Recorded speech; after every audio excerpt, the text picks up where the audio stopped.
Welcome back to the 10 Minuto round. My name is going to be Alejandro for this one, my immigrant name. The closer we get to Saturday, the more excited I get about watching this fight. I can't wait for Saturday afternoon. I'm going to pick up the compas from their shift at the Home Depot parking lot. I'm going to have the Modelos on tap. Hopefully my abuelita will make me some tamales for the event. I'm just kidding. My abuelita's dead. Moving along, though, this is the third time that we are going to see Alexa Grasso and Valentina Shevchenko fight for the women's flyweight belt. In the first fight, I think Alexa kind of surprised Valentina with her boxing. I think her boxing was a little crisper. Her jab, she was able to establish her jab really well. She had a little more power to her punches.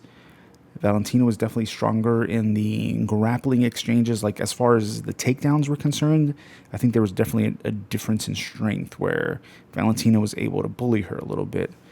However, it turned out that Alexa was very just. I think Alexa in the pure BJJ realm, she was definitely more skilled.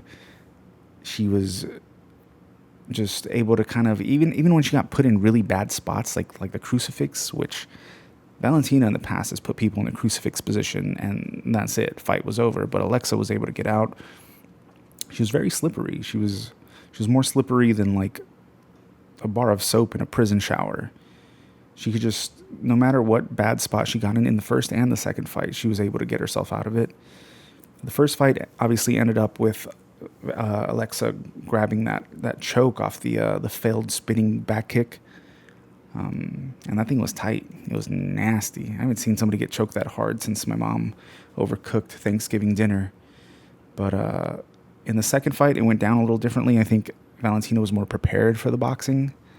I feel like she wanted to have the dominant jab in the second fight, and she did. She came out. She had a little more urgency in the first round. She definitely was sitting down on her punches a lot more. So she was able to kind of establish that early. I think for the most part, though, like, Alexa still was able to have big moments in the second fight.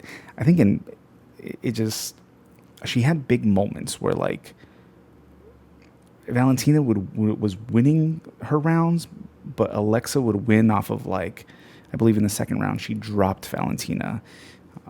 I felt she won the fourth round as well, where she slammed Valentina and then kneed her in the head a bunch of times when Valentina was trying to get up. And then she won the fifth round off of taking Valentina's back again and just kind of punishing her until the fight ended. So there was a lot of, controversy about the draw. I know there was a lot of people, including Valentina and some pundits like Michael Bisping, that felt that Valentina won that fight.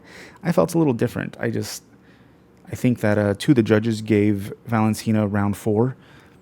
I don't think that was the case. I think Alexa definitely had the bigger moments in round 4, and it was a pretty close round. It's just at the very end, I think Valentina was able to secure a trip. Maybe she stole the round, but I felt it was 3-2 Alexa.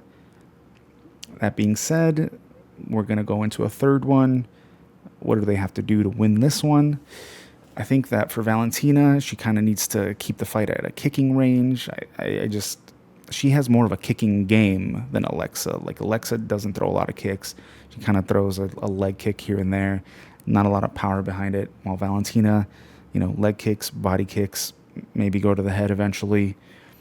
I think that range works really well for her. And then when Alexa tries to close that distance into the boxing range, if she goes just for a takedown, even if she doesn't get it, if she's just threatening with takedowns whenever Alexa gets too close, I think it'll kind of make Alexa a little wary of getting into that boxing range. But for Alexa, that's kind of what she has to do, is she has to bring this fight into the boxing range. She has to be more confident in her boxing. If Alexa goes in there and really sits down on her punches, I really think she can hurt Valentina again. I think she needs to switch it up a little bit, though, because in these fights, she hasn't tried a lot more offensive grappling. She's usually not the one going for the takedown. She landed, 1 or 2 here and there, but when the grappling exchanges were happening, if Alexa is in a dominant grappling position. I think she has a lot of success against Valentina. I'm kind of surprised they didn't go for that more in the second fight. And one thing that I feel like they kind of overlooked too is anytime she had Valentina in a Muay Thai clinch, she was just punishing her with knees to the body. Like it was bad. I don't know why.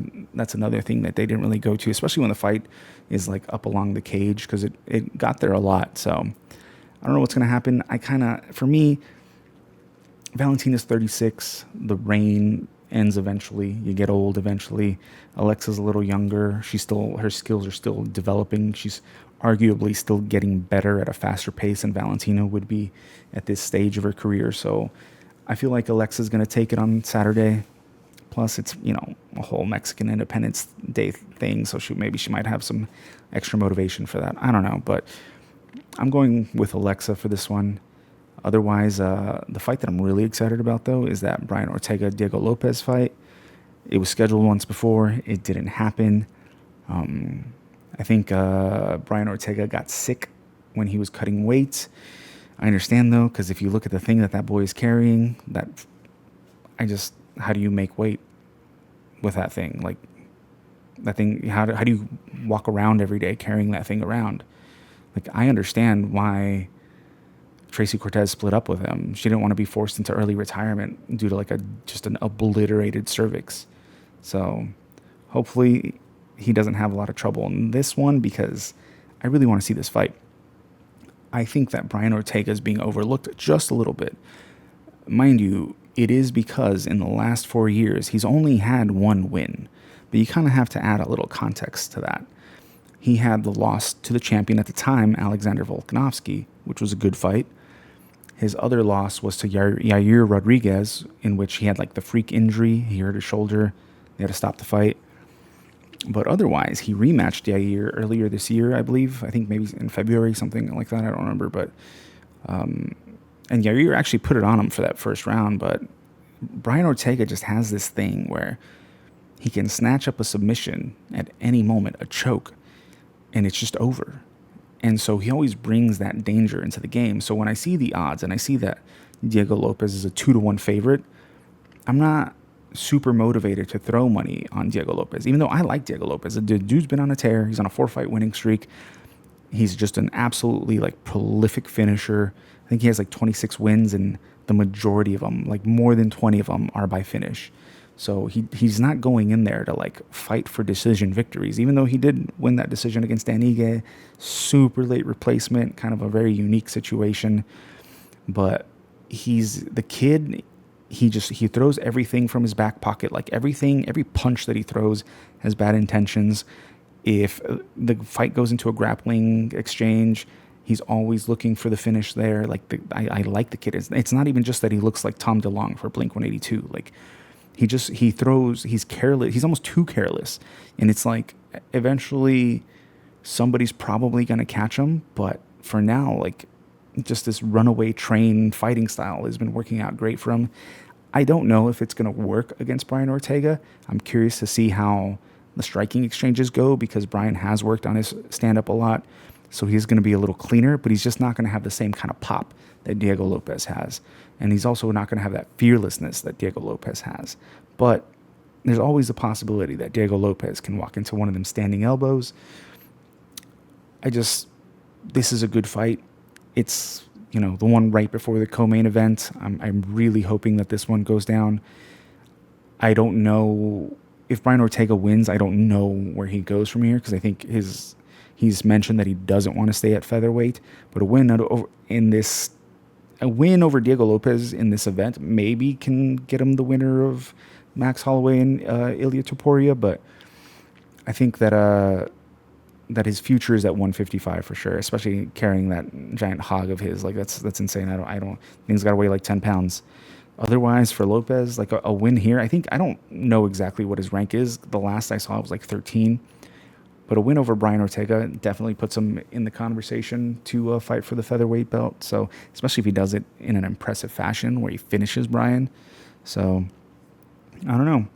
These three top fights on this card are amazing. The rest of the card's a little weaker, but the fights that they do have scheduled are definitely going to be exciting fights. They've got some exciting fighters on the undercard. It's just, I think people were expecting a little more name value, but I guarantee this card is going to be great. Whatever they do in the sphere, it's going to be just insane. I should probably do like a pound of mushrooms before this comes on, but I'm very excited. I hope you guys are excited as well. If you want to watch some more of these little breakdowns, please like and subscribe. I'll catch you on the next one. Peace.